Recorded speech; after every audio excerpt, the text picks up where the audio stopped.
Broadcasting live from the Business Radio X studios in Atlanta, Georgia, it's time for Atlanta Business Radio, spotlighting the city's best businesses and the people who lead them.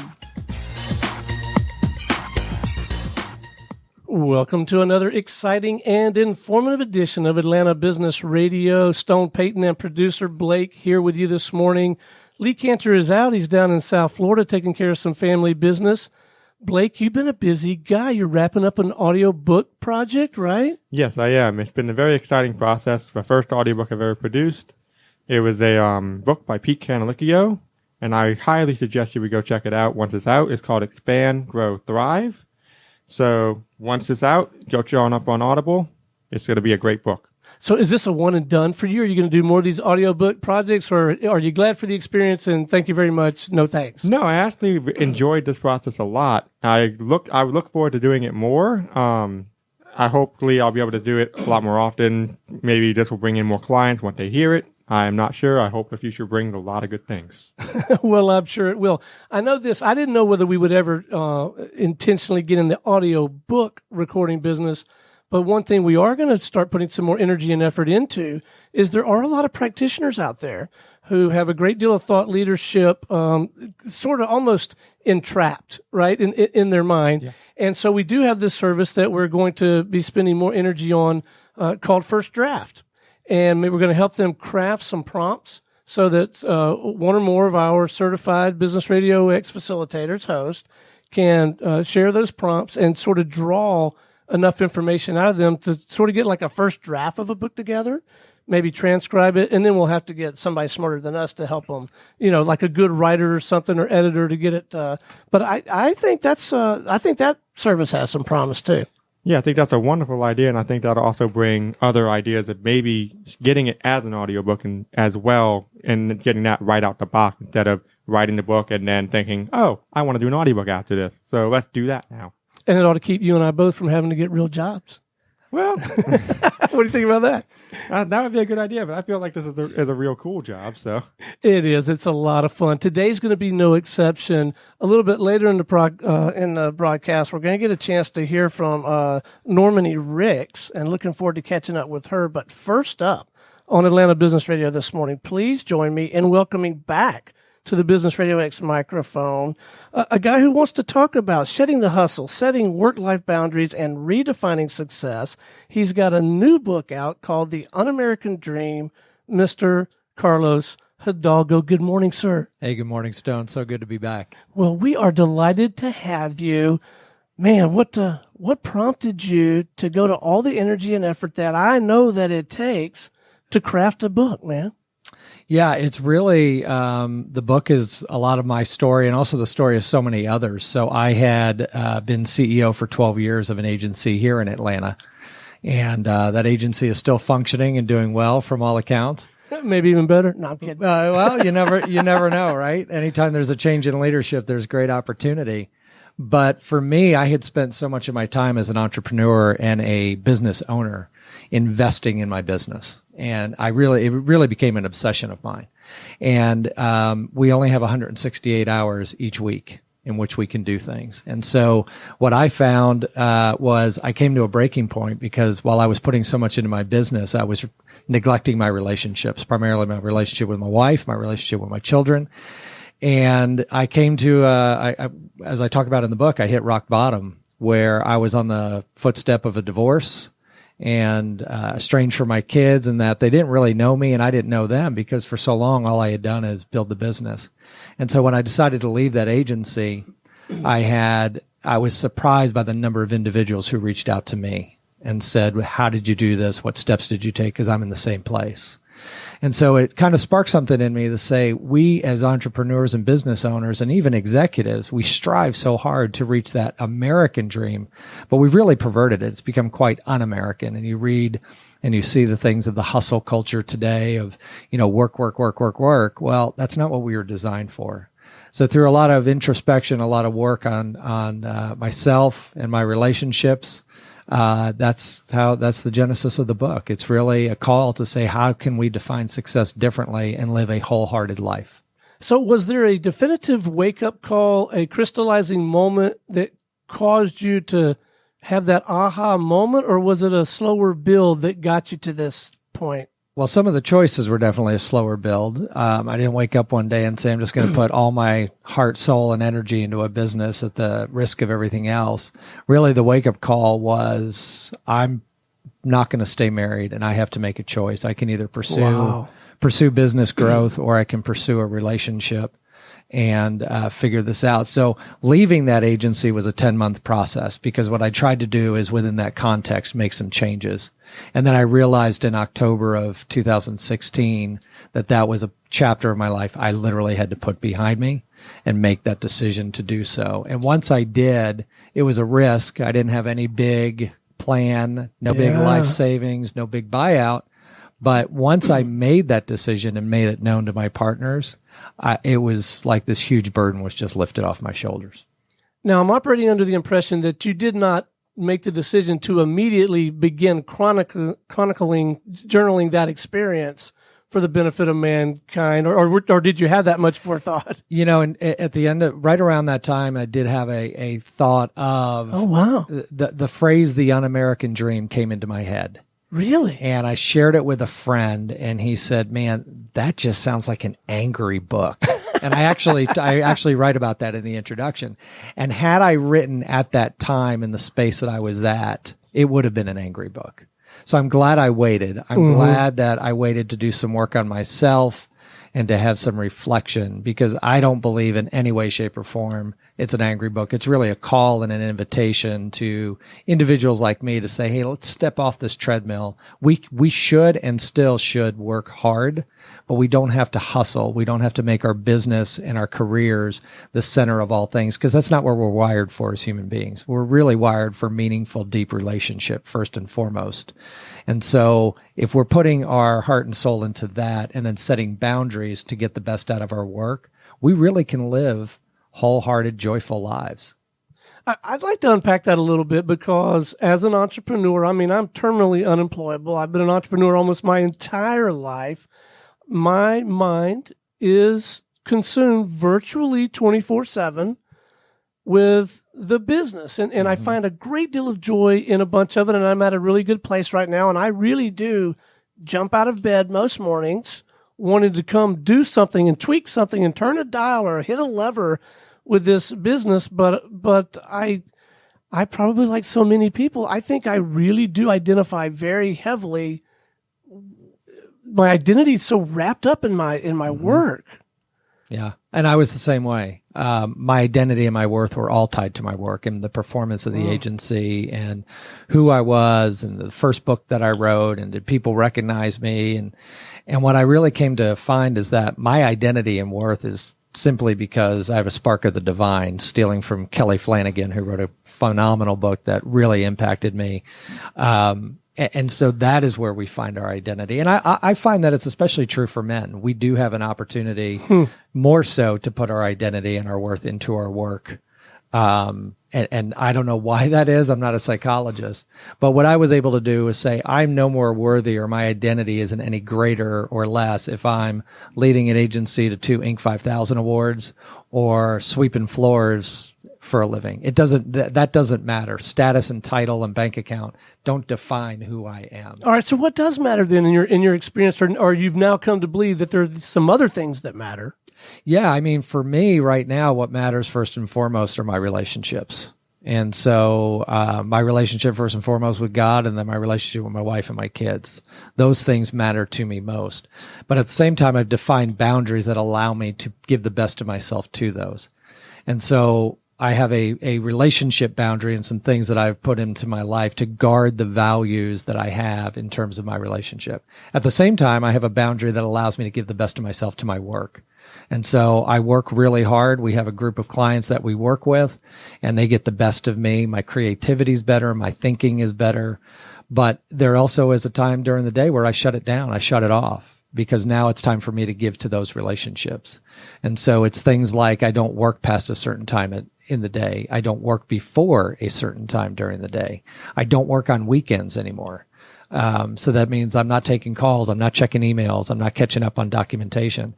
And now that I've put some of that structure in place and those boundaries to guard the things I value, both relationship and work, I'm actually better at both than I've ever been before in my life. And I'm almost 50 years old. Well, that has to feel very rewarding. This reminds me, and some of you in the listening audience aren't going to be old enough to know what I'm talking about, but back in the day, I would listen to cassette tapes, and I was a commission-based salesperson. So again, really an entrepreneur even back then. Right. And Zig Ziglar did this bit about when you're at work, you're thinking about family. When you're with your family, you're thinking about work. And he, of course, I can't do it justice, but the punchline was, and you ain't never nowhere. Yeah. You know? But that can happen to us, right? We're not really fully wherever we are because we're not setting these boundaries. Well, and I think we've deluded ourselves to say that we can multitask. And really, for me, the punch in the face, if you want brutal honesty, go to your kids. But that's good advice, isn't it, Normanie? Yes. In 2016 was the first time, and I say this almost embarrassingly, that first time I never took my laptop on a vacation. And so my daughter, who was 17 at the time, about day 2, day 3 of the vacation, said, "Dad, I'm really glad you didn't bring your laptop." And I said, "Well, I appreciate that." I said, "But I always worked before you guys got up." And she said, "Yeah, but then you spent the rest of the day thinking about what you worked on." Oh, wow. And what she was really communicating was you were here physically, but you were never present. You were never available. Your mind was elsewhere. And she was 100% right. And so even now, she was on she's now 20. She was on summer vacation with us this year. And she looked at me and said, "I'm really digging this work-life boundary thing you've got going down." She's like, "It's been so much fun hanging out with you." Because I did. Now I had to plan. I had to make sure that everybody knew I was going to be gone, that I wasn't going to be working. But when I got back, it was all still there and the world was still spinning on its axis. And I was truly able to put all of me into my vacation, into my family, and I was present and I was available, and it just showed. And I wasn't fishing for that compliment, but my daughter sensed it. And so did my other kids who are with us. Now, can you really turn all of this on a dime, or do you have to sort of ease into it, or do you recommend easing into it as opposed to like cold turkey? Yeah, I call it a practice, because I had somebody ask me the other day, "How did you arrive at this?" And I said, "Let me be really clear. I haven't arrived at anything, because old habits die hard." And like you, I think most entrepreneurs that I encounter and executives, we really love what we do for a living. Yeah. And so it is hard to just say, "I'm going to turn that off." So I do call it a practice. And what I first did is I defined what are the things that I value. So my relationship, my work product to my clients. I value my personal health, spiritually, mentally, emotionally, and physically. So I put boundaries around those. And then I invite people that are close to me. So I talk about doing it in community. And the number one member of that community is my wife, where I've invited her and we talk about these boundaries. So not long ago, twice, 2 days in a row at about 8:00, I picked up my phone and I'm checking email. And she finally, day 2, said, what's going on here? Like, this isn't the boundary that we've talked about. And she was right. So I kind of regressed a little bit. But if I'm not doing it in community and asking people to work with me, and that's why I call it a practice, because I'm talking about the stuff, I write about it, and here I am at 8:00 at night going outside my boundary because for some reason I feel this need to check my email. It's absurd because nothing was going to get done at 8:00 at night. It's like an addiction, right? It's just it's such habit. Well, and it's so easy for us to pull our phones out. So what I've started doing is went back to once I got pulled back into that boundary, I put my phone away. I've turned off all the notifications. And I take off my wearable and I enjoy my evening with my family and with my wife. And so we have these routines that we actually really enjoy, that we get to spend the time together. And it really helps cultivate that strong relationship, which allows me to do my work even better. When you have strong relationships that are healthy at home and in your community, you're going to be better at your work. And so again, my work product is off the charts, and I'm actually doing more in less time. So the frame that I'm putting around this during this conversation is Stone's home. My wife and I both are professionals. She works from home. She works for IBM, and she is very involved in her work. I think she's instinctively better at this, turning it on and off, right, and boundaries than I don't think. I know that she is.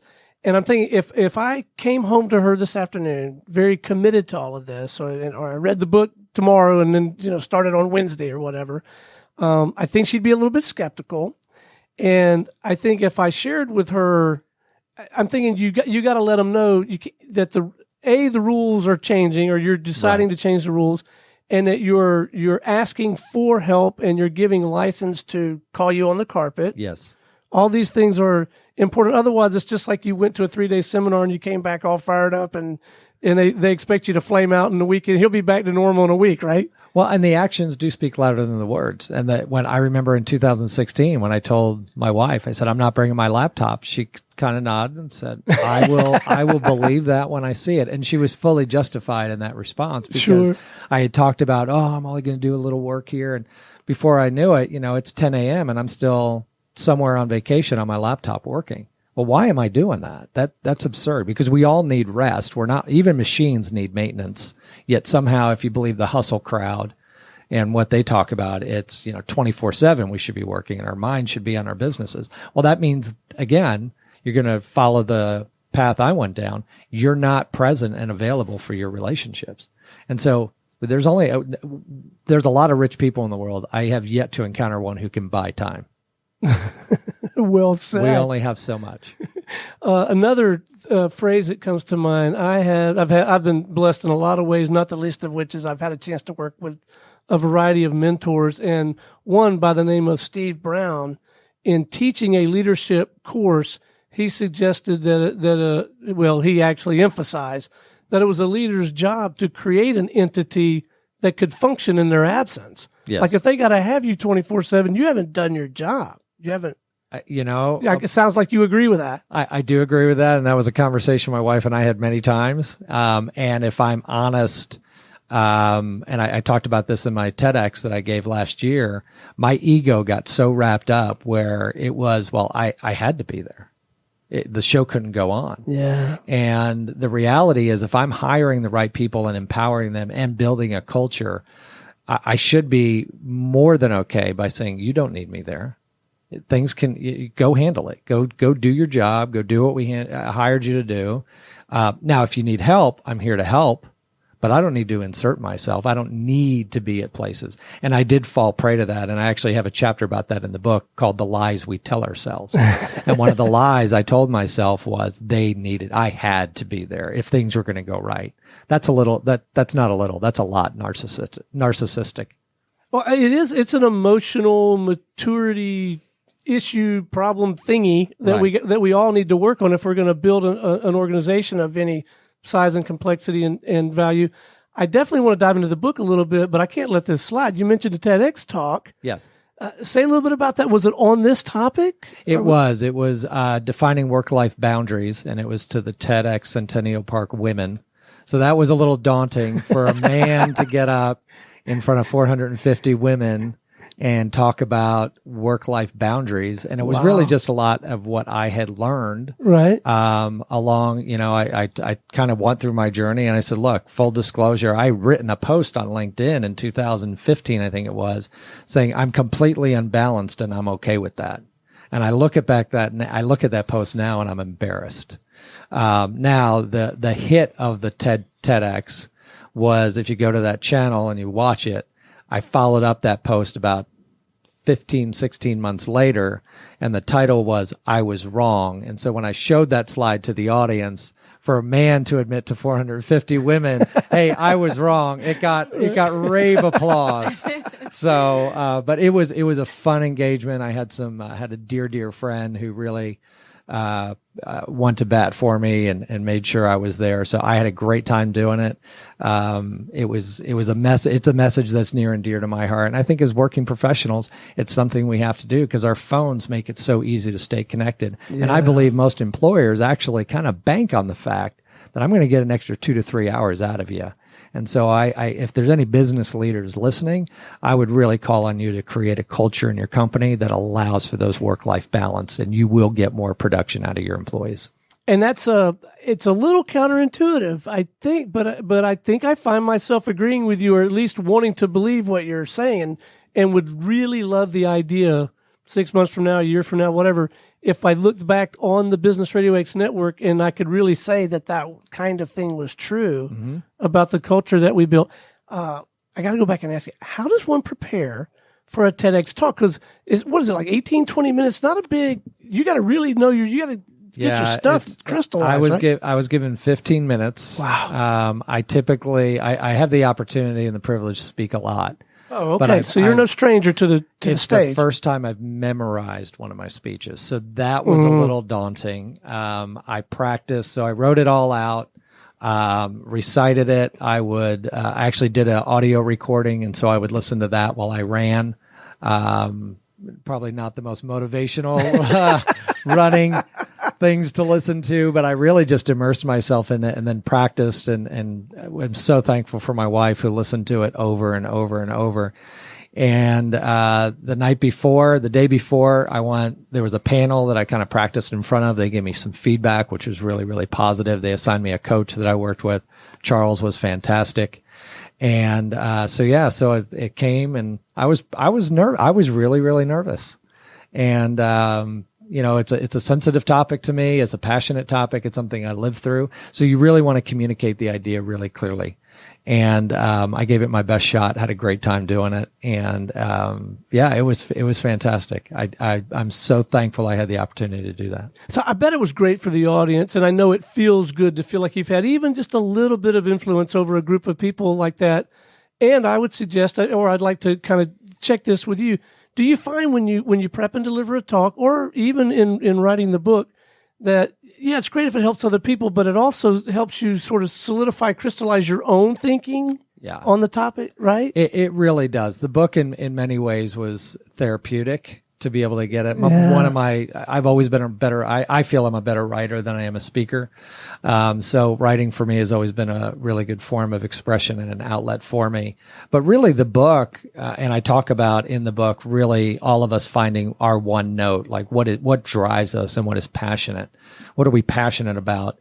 And for me, that one note is helping people. And it doesn't matter if I'm helping my neighbor move furniture or if I'm giving a talk.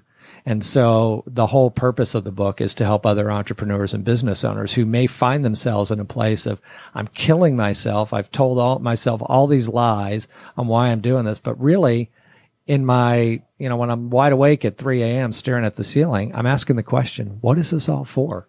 And that's what the book is for, is to help people. And for me, if I didn't allow people to learn from my mistakes, I felt I was going to be selfish, and I couldn't let that happen. So once you got on this journey, did you discover your one note pretty quickly, or did you have to amble around a bit? I ambled around a little bit. I did a lot of work. I did a lot of work on myself through the guidance of an amazing friend and good therapist. I was able to uncover and unpack and really go back to what really lights my fire, what gets me going, and what's going to get me, like yourself, what's going to get me out of bed every morning excited to go do what I do, and that is helping people. And so I believe we can live out our personal purpose if we identify that first and then say, how can we do that through our work? And I'm in a position where I get to help people through my writing. I do marketing consulting as well, so I get to help clients do that. And a lot of the relationships I've built, I'm even helping clients sort through people problems and career issues and things. So I feel really fortunate, like Blake saying it's a pretty cool job. I'm really right. fortunate, and I get to write about it. So I'm in an unbelievable position and so grateful for it. So let's talk about writing a book. Did the book come easy, or did the first pieces of it come? What was that part like? I don't know that I'm your typical author in terms, because of my ADD, it's all over the place. Some of the chapters came really easy. I had an amazing copy editor that I worked with, Katie, and can't say enough about her, and her thumbprints are all over that book. And she really pushed me I'd get a draft back and, a note saying, you need to dig deeper here.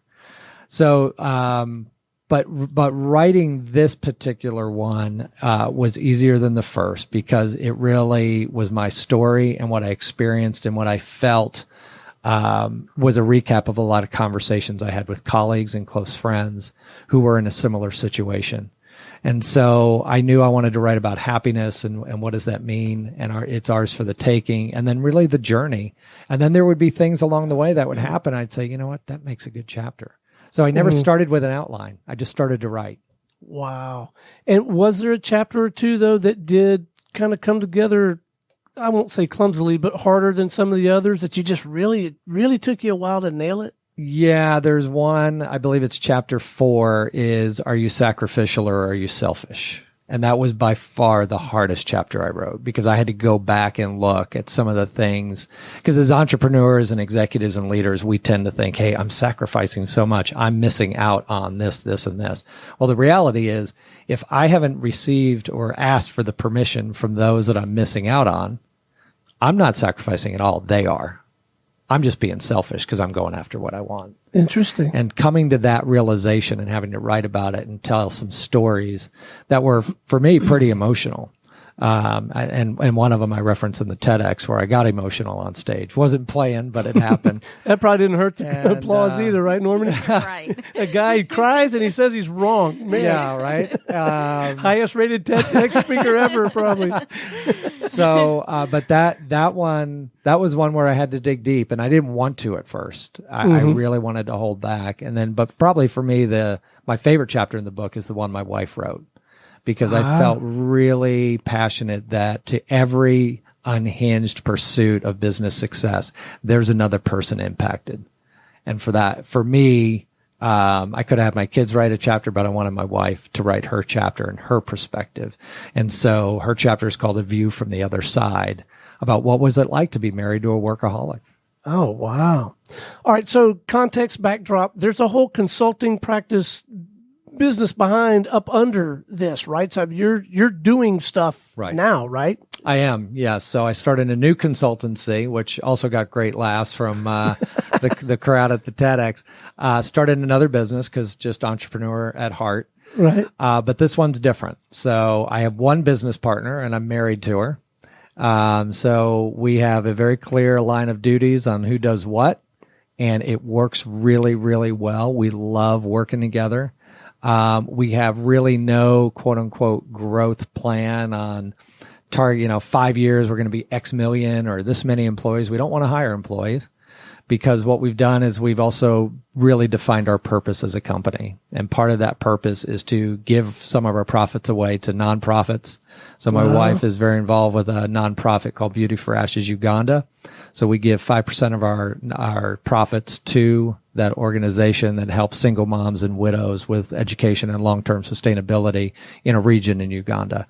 So that's another thing, that one note of helping people. We're getting to help people through our business. And so we're very purpose-driven versus revenue-driven. Fantastic. So mission, purpose, focus for the consultancy. Who are you trying to help with that? Is it this kind of material? Yeah, no. Well, I mean, some of it, yeah. So I have colleagues right now who are saying, hey, can you work with us to help us build a culture or also help us engage, just as an individual, as an executive, I need boundaries in my life. Can you help me establish those? So I'm doing that just as an outcome of the book. Our agency that we run, our consultancy is really focused on business to business, B2B companies of all shapes and sizes. We work with Fortune 50 all the way down to startup of how do you define an end-to-end customer experience and truly delight your customers at every stage. Well, I mean, that is a topic. We had, you'll know this name, Horst Schulze with Ritz-Carlton. Yeah. And I sat in Blake's chair. It was a client show. Jill Heineck runs a show called Customer Experience Radio out of here. And boy, I was just blown. In fact, I forgot to take pictures while I was back there. I was so engaged in just listening to this guy, because he's the guy behind Ladies and Gentlemen, Serving Ladies and Gentlemen. And I was just enthralled, and it re-impressed upon me just how critical that is to the enterprise. That was fantastic. Oh, it is. And I think in B2B, they're just starting to realize, hey, we have a long customer journey. Our customers do. Customer experience starts long before anybody buys something. Sure. And so it's really, I think B2B brands are starting to wake up to it and realize that this is where we can maximize our revenue and really turn our customers into advocates for our brand. So you're engaged in this work within reason, within limits? Yes. Yes, that's within right. the boundaries every day. That's the day-to-day work. It's one of the many things that I do on a daily basis, and I really, really enjoy it. And we have we're very thankful to work with some incredible clients who really want to drive change in their organizations. Marvelous. All right, before we wrap, let's make sure that our listeners know how to get in touch with you or your wife or your team if they'd like to have a conversation on that set of topics. So, LinkedIn, email, whatever's appropriate to reach out and get with you. Sure. They can go to our website, just www.theunamericandream.com. They can connect with me on Twitter at CA Hidalgo, and that's Hidalgo. Go to my LinkedIn profile, shoot me a note. I'm happy to do that. Or just email me at carlos@theunamericandream.com. Fantastic. So that's also the best way to get their hands on the book is the UnAmericanDream.com? And they can also go right to Amazon, just type in the Un-American Dream and buy themselves a copy, both on Kindle, hard copy, and then we will be doing an audio version here shortly. Hear that, Blake? Yeah. Well, it has been an absolute delight having you on the Likewise. show. Thanks so much for coming in, man, and sharing your story. I appreciate you having me. It's always good to be back. All right. Hey, stay with us. We're going to visit with one more guest. Fantastic. All right, Blake, you ready for the headliner? Yep. She's been very patient. She's listened. I really do feel like you got some value out of that last conversation, though, huh? I thought I saw your head nodding. Yes, I got a lot of insight out of that. All right. Next up on Atlanta Business Radio today, please join me in welcoming to the broadcast with Achieve Occupational Therapy Solutions owner and CEO, Miss Normanie Ricks. So, yeah, what'd you learn out of that last segment? Well, I learned the male perspective. I think about that a lot, work-life balance as a mom and as a business owner. So, it's nice to know that, I guess a man can step outside of his pride and kind of think about that as well and actually take enough time to write a book about it. So I appreciate that. You're very welcome. It was not an easy process. But we're all better for it, aren't we? Right. Even just having a conversation around it makes me feel more energetic around the whole set of topics. Mm-hmm. Mission, purpose of your outfit. What are you out there trying to do for folks? So, my business is called Achieve Occupational Therapy Solutions. I started working with children with vision disorders because my daughter was diagnosed with a vision disability. It's called convergence insufficiency, and she also has accommodative disorder. So it's a group of neurological vision disorders. So if you go and get an eye exam, you might test 20/20. So that's only testing nearsighted and farsighted, but it's not testing how the eyes work together.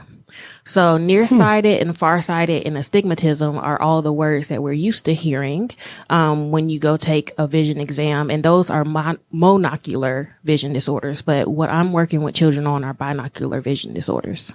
So when you say working with children, that suggests to me that there are some things you can do to mitigate some of the effects of these conditions, exercises. Correct.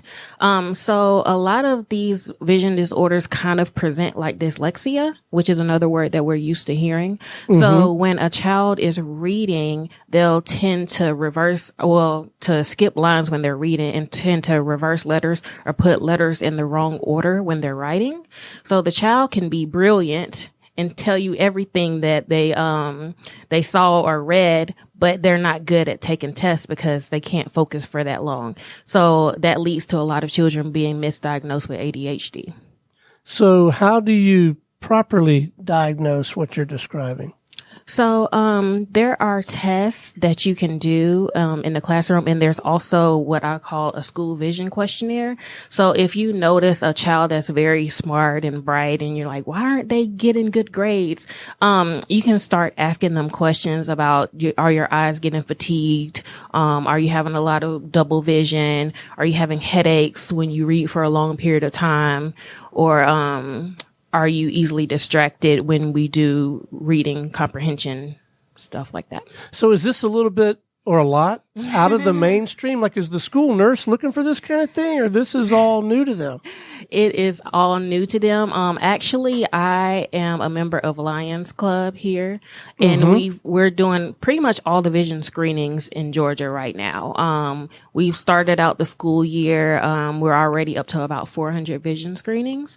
So I'm teaching them how to diagnose these conditions, and I'm also reaching out to the school systems so that they can understand better about these children and these vision disabilities so that they're not being missed. So when you first started approaching people about this in these sometimes bureaucratic systems, or maybe you're still finding this, I mean, did they initially, where you've been all our lives, come on in, or were they a little, little standoffish, a little skeptical? I'm still in the middle of that. There's only 3 other vision therapy clinics in the whole state of Georgia, and kids are mandated to be screened for vision in the 1st grade, the 3rd grade, the 7th grade, and I believe the 11th grade in Georgia. But every state isn't that stringent as Georgia is, but there's only certain tests that are mandatory. So the vision test for the binocular screening isn't mandatory, even though it does affect children's learning and their behavior. So how is this a business? Or is it, is it a revenue producing? So as an occupational therapist, most people that have children with learning disabilities or autism or ADHD are seeking physical therapy, occupational therapy, and speech therapy for their child. So as a part of this, we do different assessments for visual, perceptual, auditory processing, and other types of screenings and evaluations where we can find these disorders for children, and then the children will come to the clinic and get therapy for that. So much of what you're saying really resonates with me on a personal level, and I'll share with you why.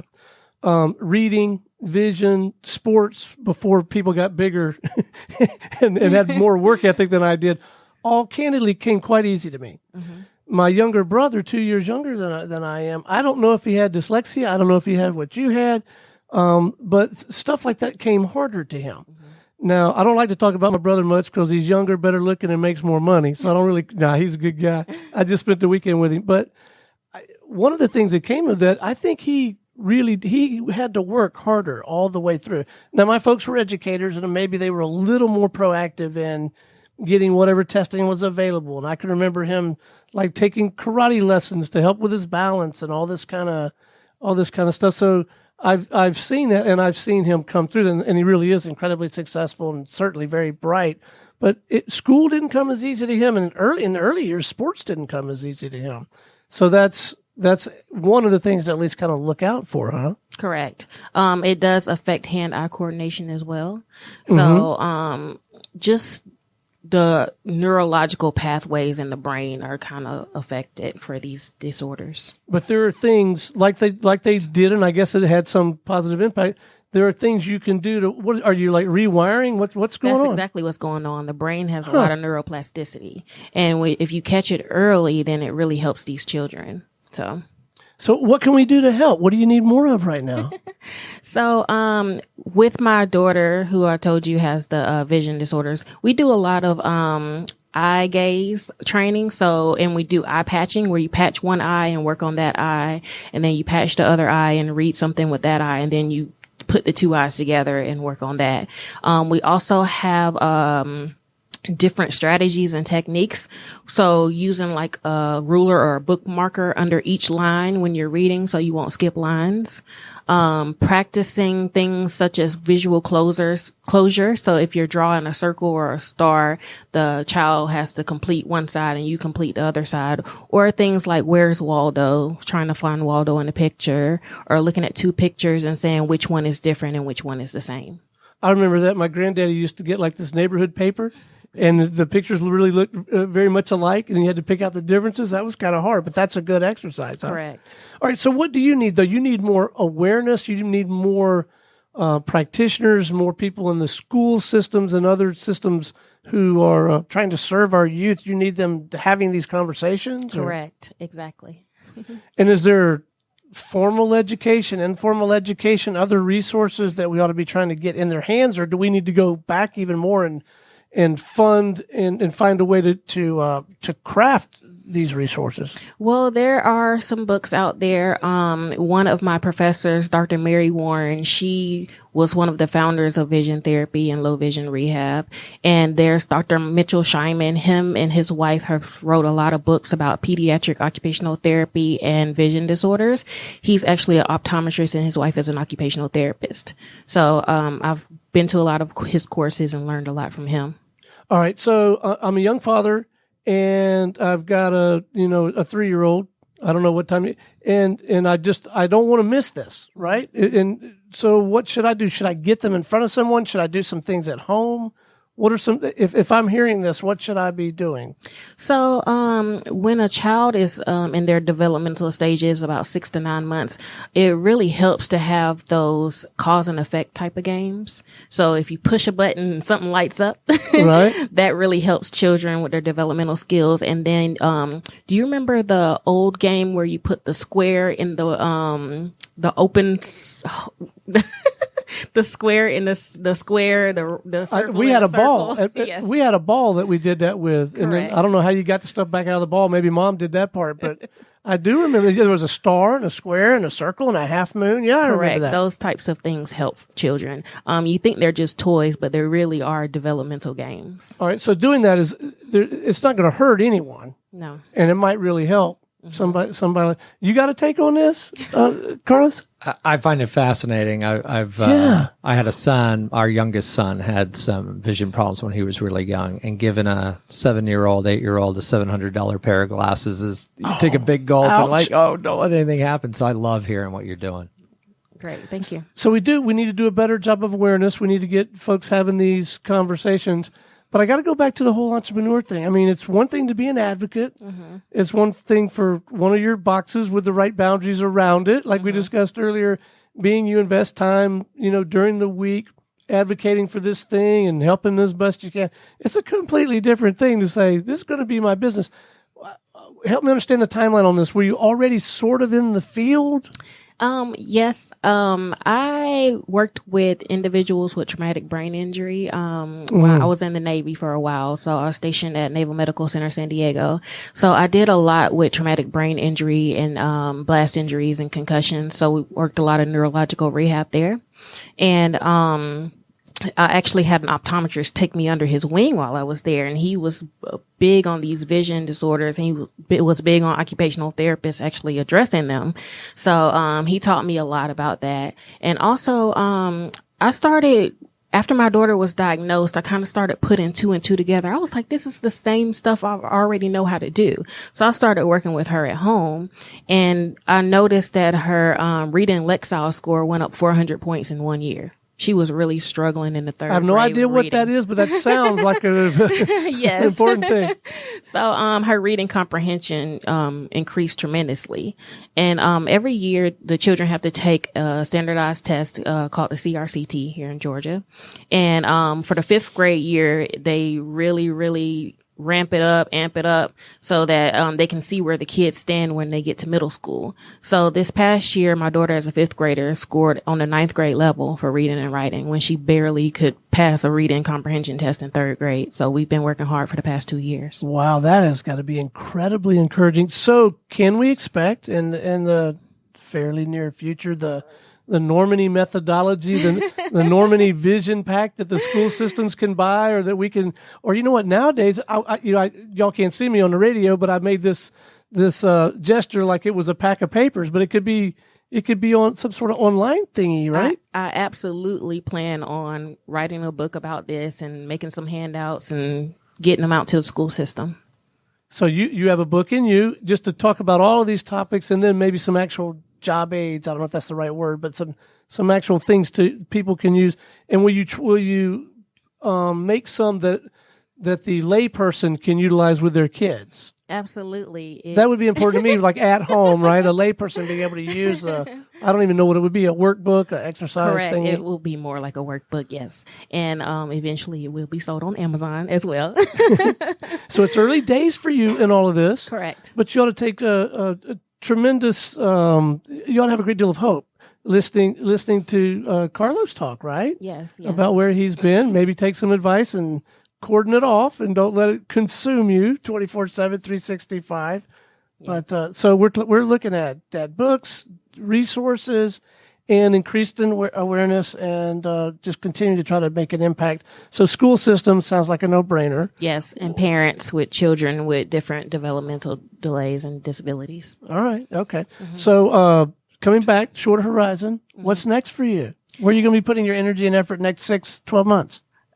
Well, right now we have to get through all these vision screenings, and I have to train everyone that I'm doing the vision screenings with how to actually capture these diagnoses, these different disabilities with the vision. And then we'll be educating teachers and school nurses and counselors and principals and different people like that. All right, so that's the early focus. Yes. So there's training these folks, yes. And if we take a page out of Carlos's philosophy, there's train the trainer. Correct. Right, so we can really replicate and leverage this thing. Yes. And then all the while, we know that we've got some things coming behind this in terms of resources. Is there also, maybe do you envision an advocacy element to this, to where maybe you try to influence legislatures to invest a little more time and at least exploring the idea of allocating more funds, or absolutely, or is that a problem? Maybe it's not a problem. No, that's absolutely the goal long term. I'm a member of the National Small Business Association. Mm-hmm. So we write a lot of letters to the congressman. So send them this interview too. Say, look, yes, exactly. I'm going everywhere. You got to help me. But I definitely plan to try to help change for Georgia first, and then maybe the nation, and then also do a lot of medical mission trips. So they always need neurological peds in all these places. So I definitely feel like I should take it global as well. Well, congratulations on the momentum that you're already achieving, and keep up the good work. Thank you so much. Well, thank you so much for sharing your story. All right, if someone wants to learn more and they want to have a conversation with you or one of your certified trainers or whomever in the near future, what's the best way for them to connect with you? Okay, you can go to www.achievevisioncenter.com. Or you can email me at nricks@achieveoccupationaltherapysolutions.com. Well, thank you so much for making the time to come in and share this with us. And I want to be here, and we want to be here to try to help you any way we can, get the word out and get some of these resources to where they belong. Great. Thank you so much. All right. Well, Blake, that was fun. That beats the heck out of work, and that's a good way to spend a Monday morning, isn't it? Yeah, it is. All right. Until next time, this is Stone Payton for our guest today, our producer, Blake, and everyone here at the Business Radio X family, saying we'll see you next time on Atlanta Business Radio.